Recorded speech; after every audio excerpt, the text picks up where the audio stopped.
Okay, right there is the scale house from a previous video. This will begin a little mini section on mortgage raiders.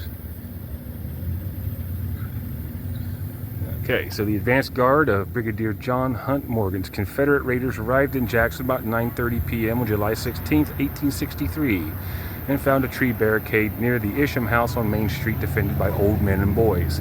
The local militia forces were busy guarding Portsmouth to prevent a possible Confederate crossing. As soon as the advanced guard of raiders arrived, the defenders scattered. Morgan's main force arrived a half an hour later. The defenders were rounded up, marched to the fairgrounds, and kept under guard through the night. Some raiders ransacked the town while others rested. During the night, raiders burned the depot and other valuable railroad facilities, including 2 bridges. The next morning, Morgan visited the office of the Jackson Standard. When he read an editorial that referred to him as men as scum of the South, the troops located the printing room on the 3rd floor, threw the type boxes out a window, and smashed the press itself with a pickaxe. The raiders began to leave Jackson at noon on July 17th. Morgan's forces split as Colonel Basil Duke's column moved northeast towards Jamestown and Berlin Crossroads.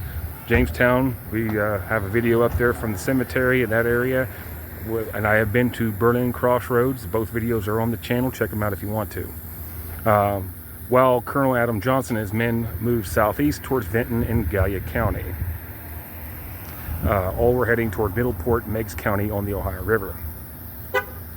By mid-July 1863, Confederate Brigadier General John Hunt Morgan had made it around several obstacles, the largest being the Union garrison in Cincinnati, Ohio, commanded by Union Major General Ambrose Burnside. A scouting party led by Morgan's brother, Colonel Richard Morgan, was sent to Ripley, Ohio in search of an Ohio River crossing, but after discovering a fortified guard at Ripley, they returned to the main column. Morgan and his raiders also faced increased local delaying tactics such as felled trees across main roads and strategic burning of bridges to slow their advance and aid the Union pursuit. Morgan continued across southern Ohio seeking another river crossing. He could not have predicted he was heading for a showdown. Is there anything on the backside of this? No. Okay. That is the courthouse. Don't want to go there. So I'm going to go ahead and walk down here real quick. This is downtown Jackson, Ohio, right here. I will go ahead and give you a little 360 of this podunk, a little holler.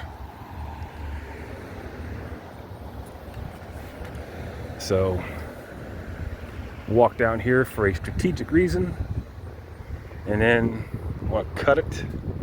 If I can stop running my mouth, I'm going to stop, and then that'll be that. So, we'll see. That's the Cambrian Hotel, or whatever you want to call it, it's an apartment.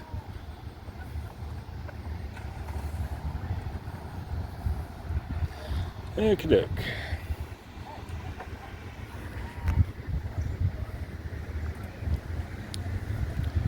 Morgan's raid in Jackson, 1863. Late in the evening, July 16, 1863, Confederate General John Hunt Morgan, entered Jackson with 2,000 cavalrymen. Meeting with no resistance, finding many townspeople assembled, the raiders took the men as prisoners and held them at the fairground. They then foraged the town at will, taking food and all available horses. The raiders also burned the Cincinnati and Marietta Railroad Depot and destroyed the office of the Standard, the Republican newspaper. Back in the day, the Republicans were the modern-day Democrats. As far as political alignment, they were completely switched.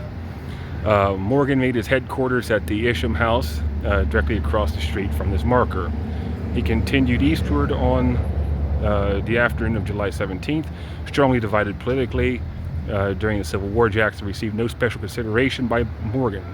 Both Unionists and Copperheads, as Southern sympathizers, suffered equally. Now, here's John Wesley Powell.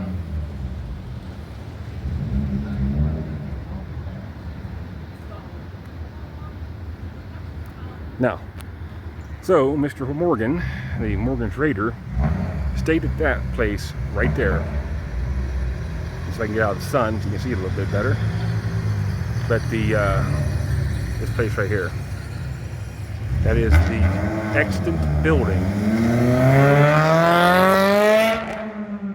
And there's an obnoxious prick trying to ruin my video. So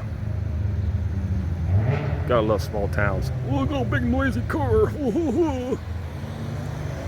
Okay, so there it is. This is very X-rated, what can I say? But there it is. That is the building that he stayed in, he slept in overnight.